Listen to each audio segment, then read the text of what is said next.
Tanungin ko kayo, anong kasalanan ko? Okay, dito sa video nakikita na si General Torre hinihila yung abogado. Standard procedure po ba ito ng PNP? Bakit mo kinakalagkad yung abogado? Hindi ba karapatan ng isang akusado, arestado na magkaroon ng abogado? Bakit ayaw ninyong palapitin yung abogado? Ma'am, that's already the time that I'm forcing everyone to board the plane. I'm already forcing the former president to board the plane, ma'am. Tapos na yung napakarami ng optics sa kanilang ginawa dyan, ma'am. And interesting use po of force. You were forcing them. Yes, so you admit you forced them. You use violence. I have to because they won't go with us voluntarily, ma'am. So I have tried all the lahat ng pakiusap ay ginawa namin buong araw. Sa dinami-dami ng pulis, ang tanda-tanda na, may sakit pa. Sa palagay mo, masisindak pa yun o kaya ba lumaban nun? In fairness to the President, ma'am, after I handcuffed E.S. Mijaldea and told Attorney Delgado that he's the next one to be handcuffed and boarded on the bus, the former President actually acceded and said, sige na, alis na tayo. And you saw that on video. Well, nakita namin, diba, hinihila mo yung upuan. Hindi ba dapat, talagang General Torre, kailangan makinig ka doon sa sinasabi ng abogado?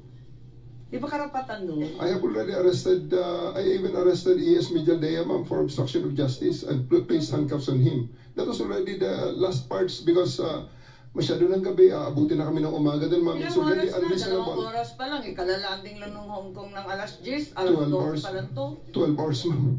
Kaya nga, anong oras to? Kasi sabi mo kanina, 10 o'clock. Mga 8 o'clock yan, ma'am. Yung kay Delgra. O, anong oras na yun? Mga 8 o'clock yan, ma'am. Sa umaga na yan?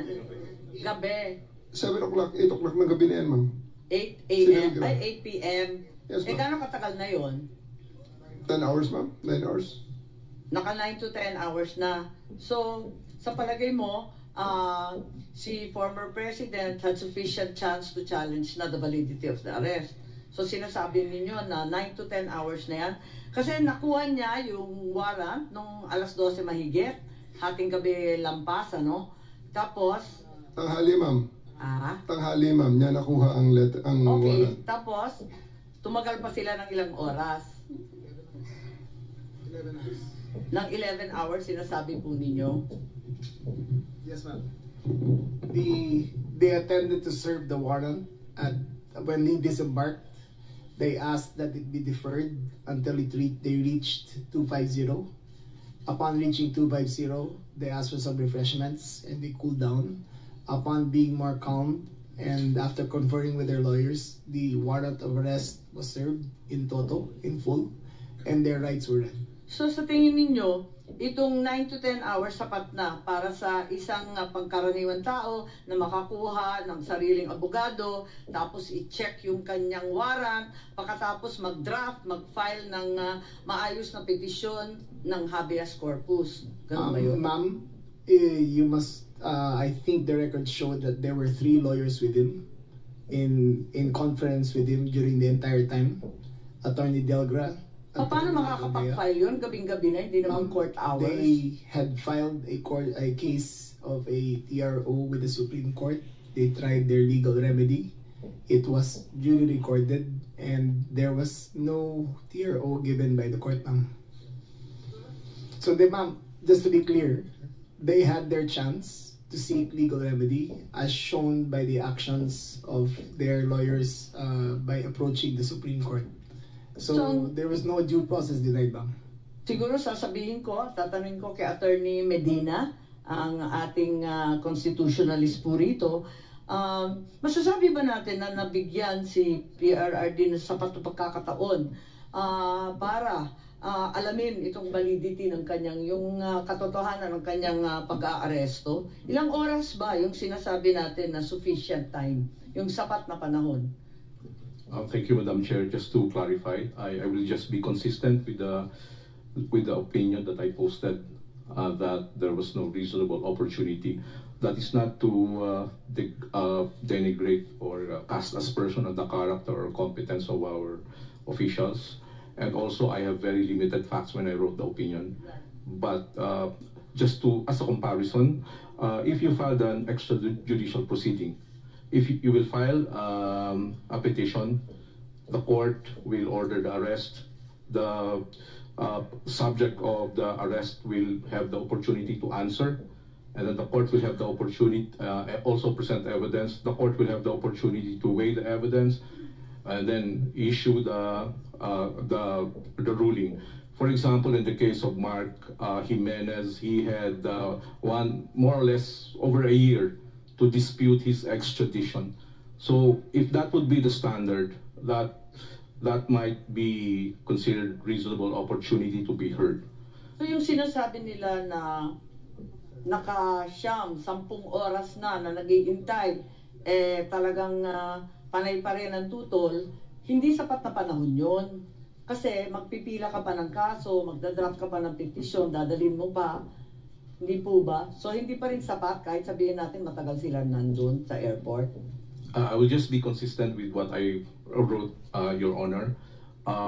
My initial view was yes, 6 hours, office hours, or less, 5 hours, to seek relief from the courts may not be characterized as reasonable opportunity to be heard.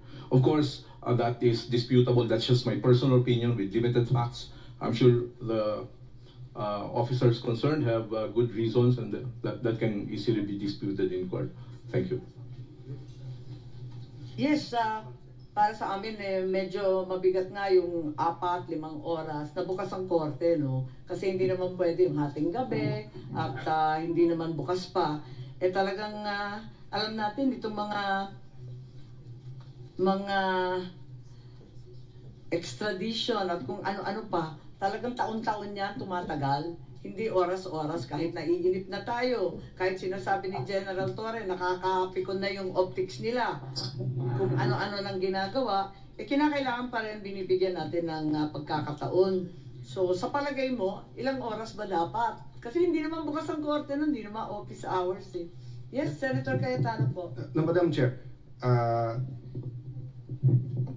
konting latitude lang from SOJ because kanina we agreed to disagree already, and kaya nga ang appeal ko sa kanya to make rules kung ano ang reasonable time. And since my wife is a mayor and I was speaker and DFA secretary before, I do understand from the enforcement point of view, di ba? Sa police, sir. Siyempre, pag may huhulihin, mission-oriented kayo eh. Parang yung military, di ba? Ang mission nyo, ma-arrest, di ba?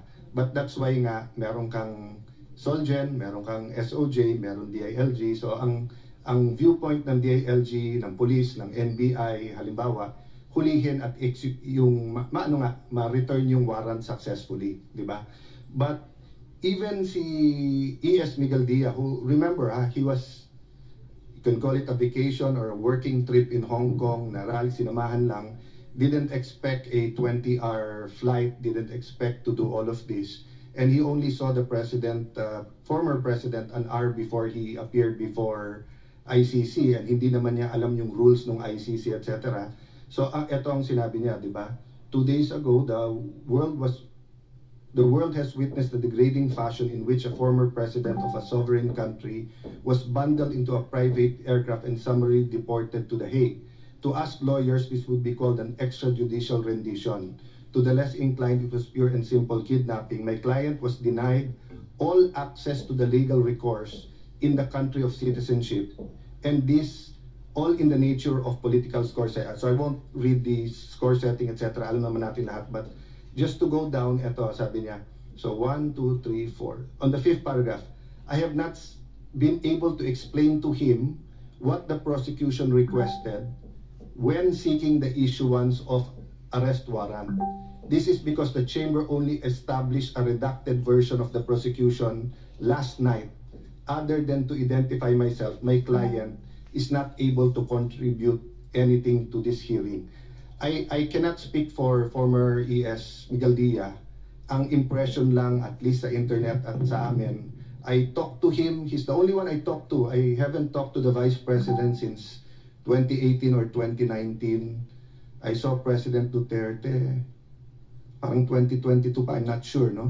But ang point ko, tama-tama nung may kinakamusta ako dun sa Netherlands, katabi niya si ES, ang sinabi lang niya sa akin at that time, wala sa ospital, pinangako sa amin dalhin sa ospital, pumunta kami dito sa center, detention, wala daw Rodrigo Duterte or President Rodrigo Duterte.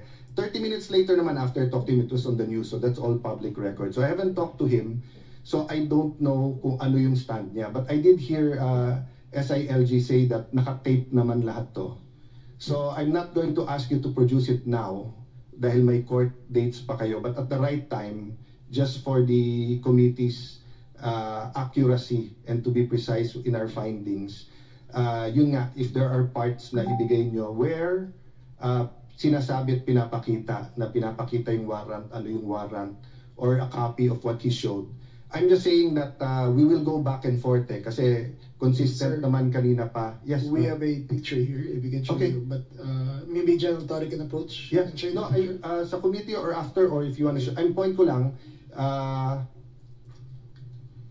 factually consistent naman kayo kanina pa na pinakita